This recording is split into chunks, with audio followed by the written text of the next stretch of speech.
No perfil de hoje eu estou conversando com o jornalista e escritor Matheus Leitão. Matheus, eu te deixei uma pergunta. O que foi mais complexo para você? Qual foi a reportagem que você considerou mais complexa, excetuando o livro, claro, e em alguma delas você teve receio de ir até o final? Olha, teve alguns trabalhos que foram mais difíceis, assim, né? Esse trabalho mesmo da investigação lá no caso que foi chamado de Mensalão do DEM, Sim. que é o do ex-governador Arruda, que ele acabou você preso. Fez o vídeo.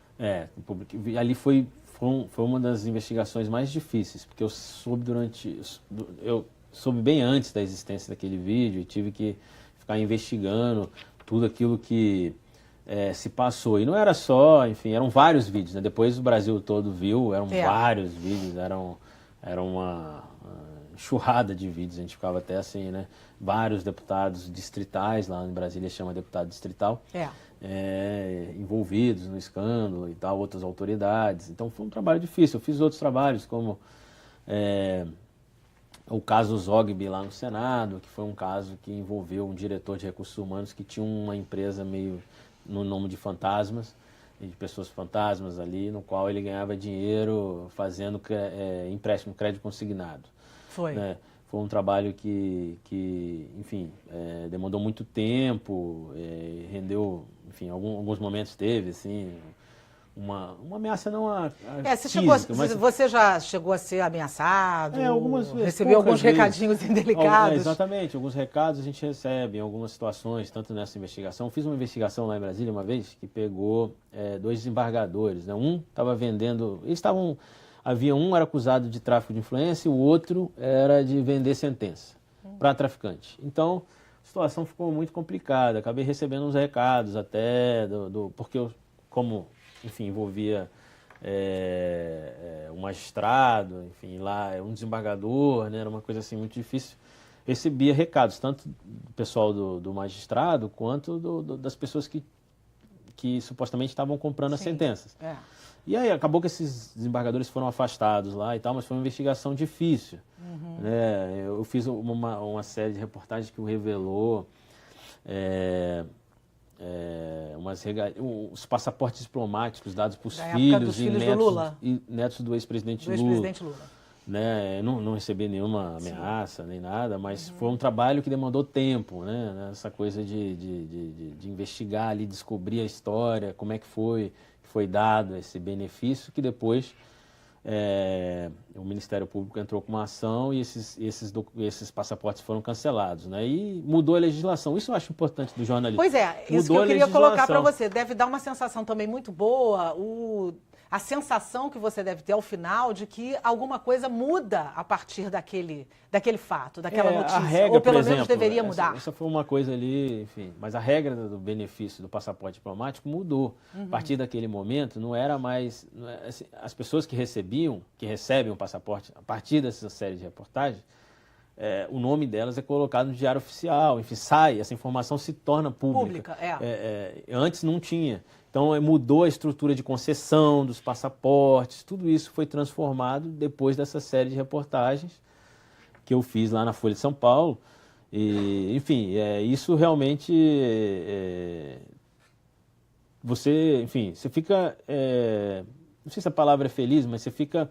Enfim, de alguma forma o seu trabalho serviu para alguma coisa, sabe? E você sente que teve uma mudança por conta do jornalismo, no caso, jornalismo investigativo. Daí a importância que eu acho do trabalho. Manter com mais eficiência, ou mais, com mais approach, digamos assim. Investimentos, Investimentos nessa área. Então. E dentro dos veículos que você trabalhou e que você trabalha, o campo é livre? Vamos lá, vamos à luta, funciona sempre assim, realmente? Sim, vamos investigar, vamos... Doa o que doer, isso que eu quero saber. Sim. Sim? Com certeza. É um trabalho que você começa a coletar as informações e em determinado momento, quando está sólido, você publica. O problema é que muitas vezes você não consegue, tem matérias que você sabe de uma história, mas você não consegue comprovar, então você não vai publicar. Não tem como, mas, enfim... Dá uma frustração, deve dar uma frustração enorme, né? E principalmente quando você acha que é verdade a história que você não consegue comprovar, mas como você não consegue comprovar, também enfim, é certo que você não publica, Claro, né? Porque evidente. é da responsabilidade nossa, do jornalista. Evidente. Então, assim como a gente tem para dizer que tem que ter o cuidado de exato. não dizer que sem ter certeza, né? Exato. Você fez uma matéria que originou, inclusive, o seu livro, Os Arquivos da Ditadura. O teu interesse nessa matéria já veio da história que você começou na sua adolescência, que rendeu o livro? A história da ditadura dessa matéria já vem daí? Eu virei meio que um setorista em alguns jornais nessa área de ditadura militar. Então, eu fiz muitos trabalhos, não só no Correio, na Folha, na revista Época, voltados para essa pesquisa relacionada ao tema ditadura e os papéis. Um dos trabalhos foi esse. Eu fiz ao lado do Rubens Valente, que é um grande repórter da Folha. A gente fez um trabalho lá de investigação dos papéis, que haviam alguns papéis do regime que estavam nos ministérios, estavam lá guardados as Forças Armadas sempre informaram que esses documentos tinham sido todos destruídos, mas alguns memorandos, sabe, tinham sido trocados entre os militares e os ministérios catalogaram isso. Então eles sobreviveram ao tempo. E a gente conseguiu descobrir muitas dessas documentações que traziam, algumas delas não traziam, traziam informações burocráticas, mas outras traziam informações importantes sobre o que estava ocorrendo no regime. Sim. E a gente conseguiu, eu junto com o Rubens é um jornalista muito experiente, e a gente conseguiu catalogar onde estavam isso nos ministérios, e esses documentos, por exemplo, é outra consequência do trabalho. Sim. Esses documentos foram tornados públicos, eles estavam afastados, né, da população, e aí por conta qualquer um pode ter acesso, porque está no Arquivo Nacional. Eles foram transferidos dos ministérios para o Arquivo Nacional. Uma determinação da Presidência da República, inclusive. Isso é maravilhoso, né, Lantos? É importantíssimo. É um ganho, digamos assim, um ganho para o Brasil. Exato, porque o país tem que ter acesso a essas informações. E se a gente não tiver acesso ao nosso passado, a gente não vai ter acesso à nossa memória, a gente não vai ter como construir uma nação de verdade. Se você não for atrás, não descobrir onde está o erro, ver feridas e acertar e ter conhecimento disso, é difícil você construir para frente, né? Daí você escreve o Em Nome dos Pais depois, que parte de uma inquietação sua com uma história que você viveu com os seus pais e presenciou durante anos, desde a sua adolescência. Qual foi o teu ponto de partida? Foi tentar resgatar a história? Foi tentar fazer as pazes com a história?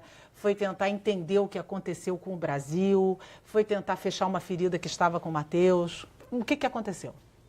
Eu parto de uma história familiar e tento fazer um retrato de uma época, né? Mas, de fato, vamos dizer assim, o combustível para mim foi a história dos meus pais. O livro não é só sobre meus pais, é sobre uma geração, é sobre um retrato de como era viver no Brasil em 1972 e 1973. Mas eu soube, né, que meus pais tinham sido presos e eu era muito jovem, né? Eu tinha 12 anos. Esse assunto se falava na sua casa? Como é que funcionou? Eles dizem que se falava, eu não lembro, assim. O que eu lembro, muito especificamente, muito claramente, que é o que eu relato no livro, que aos 12 anos meu pai me chama para uma conversa. Pelo menos para mim soou uma conversa solene, totalmente solene. Olha, vem cá, eu e sua mãe fomos presos.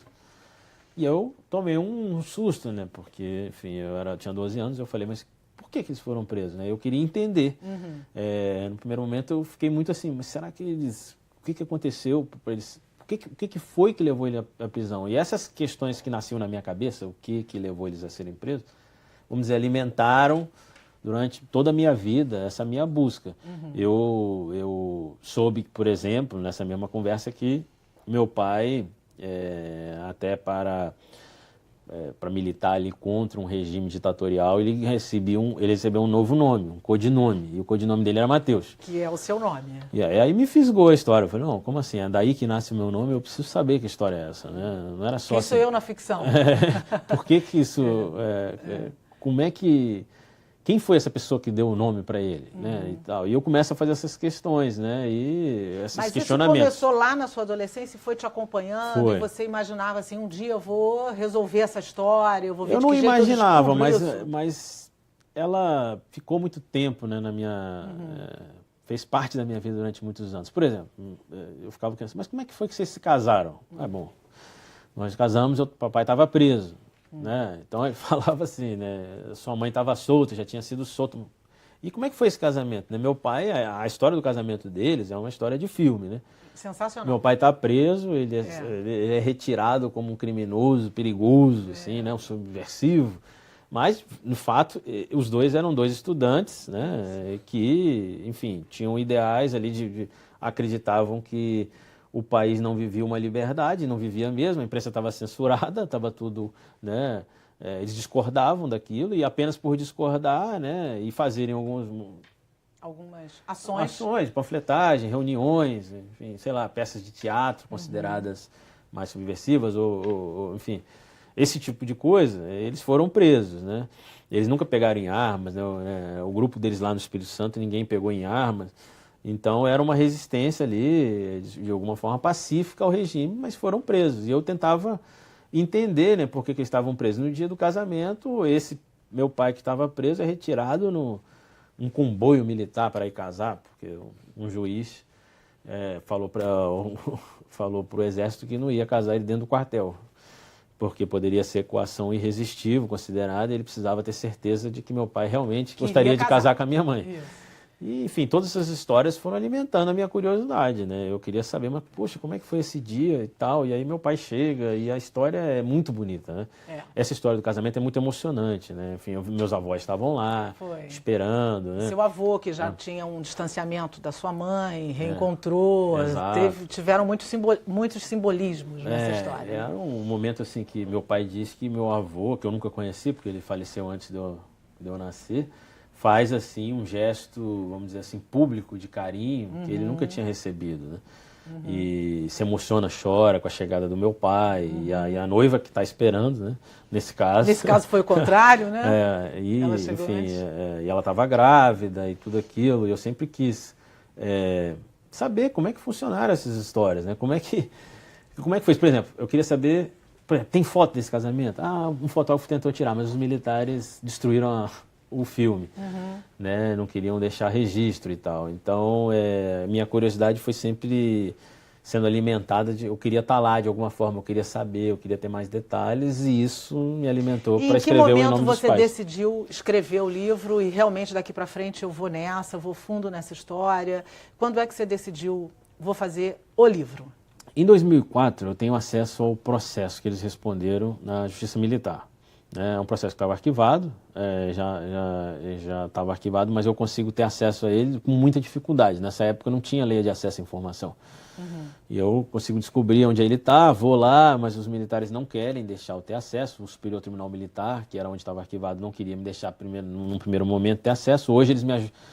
Nesses últimos anos agora, recentemente, eles me ajudaram bastante, mas naquele momento, em 2004, eles não queriam me ajudar muito.